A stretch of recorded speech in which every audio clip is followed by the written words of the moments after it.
Do the tough things first. Ray Zinn now imparts his management philosophy in Tough Things First. Zinn covers the gamut from the essence of human happiness Having value is key to human happiness. to the downside of venture capital for entrepreneurs, Venture capital can be the antithesis of entrepreneurial spirit. the essence of entrepreneurial discipline, An entrepreneur without determination is truly an oxymoron. Ray Zinn, Silicon Valley's longest-serving CEO.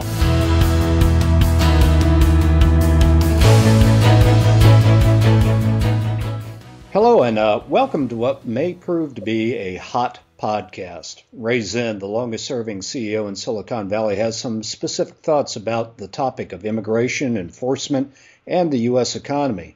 With 37 years running a successful semiconductor company, Ray has seen the impact of bringing in talent from abroad, as well as the rampant offshoring within his industry. So his thoughts on immigration and the economy will be multifaceted. For Ray's insights on business and leadership, though, do grab a copy of his book, Tough Things First, where Ray distills those 37 years of executive experience into a one-stop entrepreneur and executive handbook. Tough Things First is enlightening and, I dare say, required reading in Silicon Valley and for people anywhere in the business of leading people. So let's get right into this overheated topic of immigration reform and economics. Good morning to Ray. I hear you're up at your Montana ranch this morning. Yes, I am, and it's a little dreary outside, but it's always nice in Montana. Well, and from what I hear, if you're not pleased with the weather up there, all you have to do is wait about 5 minutes. That's exactly right. So now you have an interesting perspective, I bet, on immigration because you were raised on a cattle ranch very close to the Mexican border. Did that form any of your opinions about the nature of immigration, labor, and economics? Well, probably to some degree. My dad had a cattle ranch, and we did live 10 miles north of Mexicali, which is part of Baja California. And we did have Mexican laborers that worked for us. This is back in the 40s and 50s that this took place. And they were very good people. They were hardworking and very capable workers. So this is a very complicated problem, Guy, that I think should be broken into two parts. I think the borders need to be protected. There's no question about that. And that's the heart of the issue is, do we or do we not protect our borders? And the answer is yes. And I do believe we need to strengthen that. Now, there are various classes of immigrants that we have coming into this country. And we need to be sensitive and careful when we talk about them because some of these people have been here for many, many, many years, and we've allowed them to stay. It's almost, like, they've got guaranteed rights almost, as you would. And so that's one of the issues that I think we need to address is for those who have been here a considerable amount of time, and if they are willing to pay taxes and to thereby comply with all the rules and regulations of immigration, they should be given a chance. Certainly agree with that. And that kind of goes towards what is the upside of immigration in general. Tell us more about the upside of immigration for business in particular, but for the nation as a whole.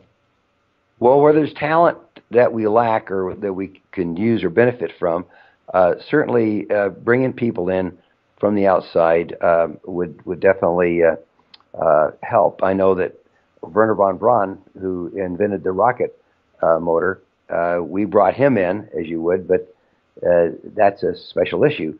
So, but specialized talent, I think we should still allow to come in and be part of this great economy.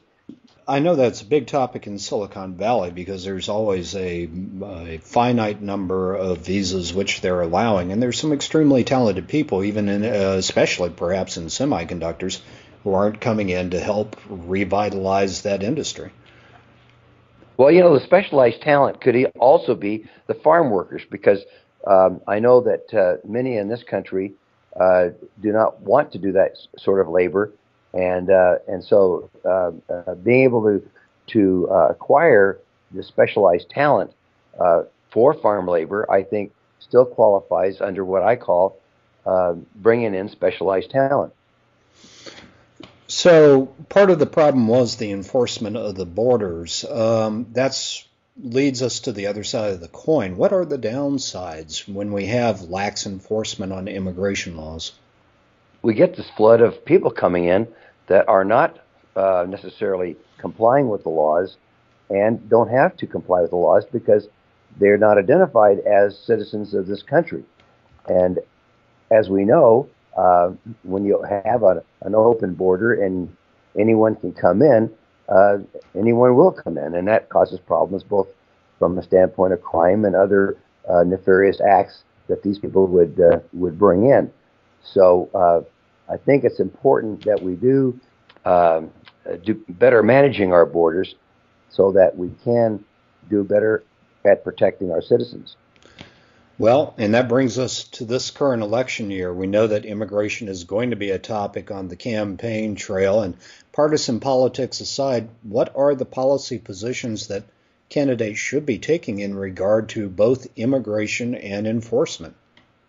Definitely, enforcement has to be beefed up. Protecting the borders is important. We know that by looking at the surveys and just the comments that the citizens have been making regarding this important topic. Regarding immigration in general, we have rules and regulations on how to manage the level of the immigration, and they should be by categories, whether it be for technical talent or for work-related talent that we particularly don't have in this country, should be carefully considered.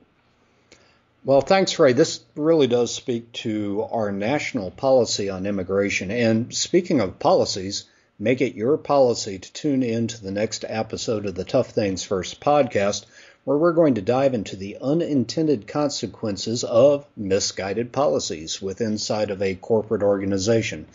If you are a business leader, or even if you're a leader of a nonprofit, your policies have consequences.